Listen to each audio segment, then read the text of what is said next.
Earthquake! Earthquake!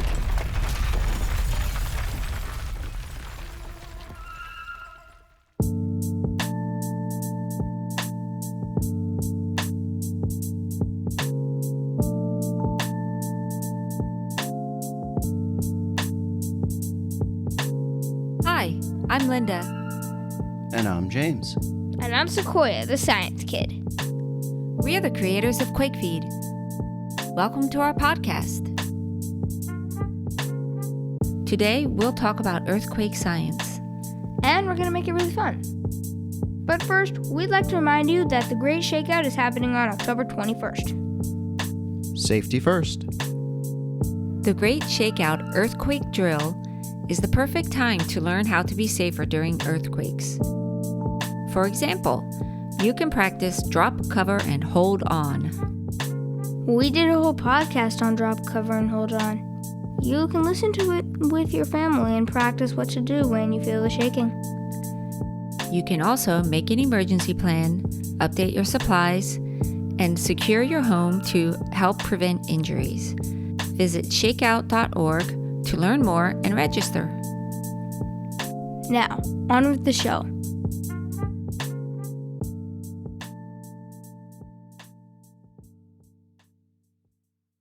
The topic today is plate tectonics. Hey, I've got a joke for that. How do tectonic plates have fun? They go to a rock concert? No, they just meet and crack each other up. Kind of like us. We crack each other up. How do tectonic plates greet each other? Fist bump? No, they shake lands. Guys, please, don't use up all of our tectonic plate jokes. Why not? It's fun. People learn better when they're having fun. I know, it's just that we have a lot of science material to get through. Okay, fine. Tectonic plates, take 2. So, where should we begin? I think the most obvious place to start is, what is an earthquake? An earthquake is the sudden and violent shaking of the ground caused by movements within the Earth's crust or by volcanic action. I know what the Earth's crust is. Archaeologists have discovered the world's oldest bread. The Earth's crust. If you slice the Earth in half, you would see that it has layers. And at the center of Earth, there is an R. Earth has an R in the middle. If you two don't tone down the jokes, I'll do this whole thing myself. Humor helps people remember stuff. Yes, but now you guys are just goofing off. Okay, fine. I'll be serious, but I have no control over this guy. Let's try a metaphor. Sequoia, do you remember when you took a baseball apart to see what was inside? I remember when you dismantled a baseball. Clever pun, James. On the outside of the baseball, there were some thin leather pieces stitched together. Then there was a thicker layer with a whole bunch of string, wrapped around some rubber layers, which were wrapped around the core. That's right. So, in a similar way, the Earth has layers.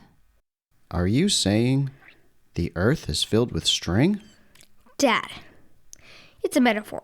Mom, please continue. The Earth's crust is like the cover on a baseball. It's a thin layer that's broken up into pieces called tectonic plates. There are 7 major tectonic plates. Shall I list them? Go for it, science kid.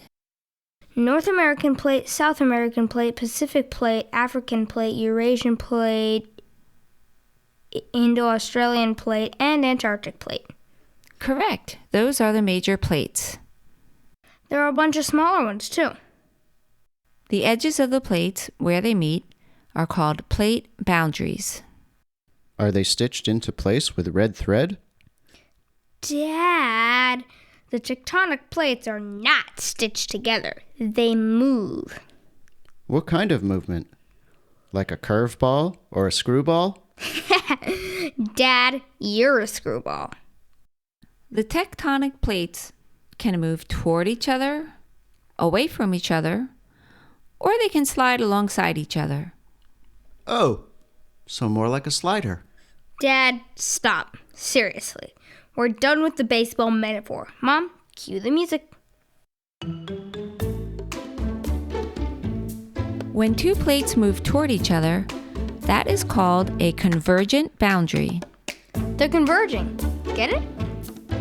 When two plates move away from each other, that is called a divergent boundary. They're diverging. Makes perfect sense. And when two plates slide alongside each other, that is a transform boundary. The San Andreas Fault is a transform boundary. In case you were wondering. How fast do the plates move? Great question, Dad. The plates move at rates from 1 inch per year to as much as 6 inches per year. And now it's time for the interactive part of the lesson. Students, please open the QuakeFeed app and go to the map view. You may keep listening to this podcast in the background. The plate boundaries are symbolized with red, green, and orange lines. If you don't see these colored lines, then you need to turn on the plate lines map layer. Tap the Map Layers button, which is second from the right on the bottom. Turn on the plate lines and faults layer, then tap Done in the top right corner. The colors describe what type of plate boundary it is: convergent, divergent, or transform. Tap the Legend button, which is near the top right corner of the map, to see what the different colors mean. You can also tap on a plate line to see its name and type. Don't be afraid to tap around on stuff in QuakeFeed. You won't break anything. If you zoom in further on the map, you will also see thin red lines. These are faults. Faults are places where the Earth's crust has been cracked and deformed by all this moving around. So, are plate boundaries faults? Great question, Dad. Yes, plate boundaries are faults, but not all faults are plate boundaries. Get it? Sure, it's like all bananas are fruits, but not all fruits are bananas. Dad, I think you're bananas. Woo-hoo, ha, ha, ha, ha, ha! Do faults move too? Yes, they do. And that leads us to finally understand what an earthquake is. These are places along faults that have more friction and they kind of get stuck. This causes stress to build up. When the stress finally overcomes the friction, the fault suddenly moves at once, releasing energy in waves. These energy waves travel through the Earth's crust, causing the ground to shake.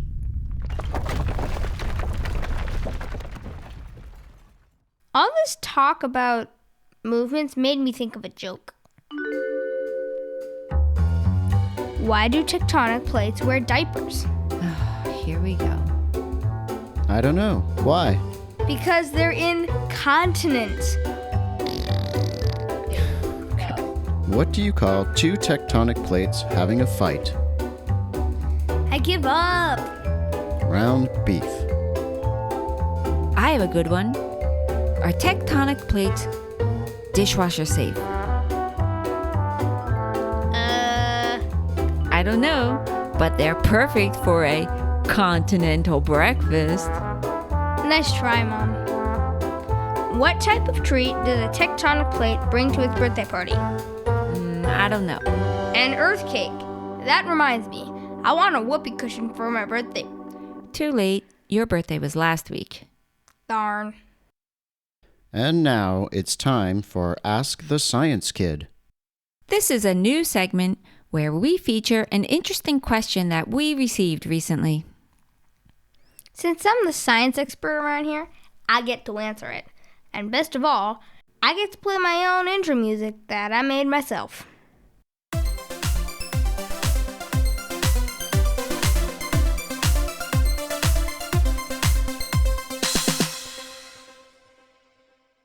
Mom, read the question, please. GM wants to know, why are there no quake reports from Antarctica? Thanks, GM. I really love this question because it gave me a chance to learn something new. Earthquakes do happen in Antarctica. They happen along the Antarctic plate boundary. And they also happen in the middle of Antarctica, just not very often. Also, small earthquakes are likely to go undetected because there are very few seismic stations there. Here is an interesting thing that I learned. In the middle of Antarctica, there's a seismic station called QSPA, which stands for Quiet South Pole, Antarctica. It's the quietest place on Earth. There are also ice quakes in Antarctica, which are like earthquakes, but they happen in the ice sheet. Check out the links in the episode notes to learn more about earthquakes in Antarctica and the QSPA. If you have a question for the Science Kid, tap the question mark in the top right corner of QuakeFeed, and then tap Ask to send us a message. Maybe we'll feature your question next time.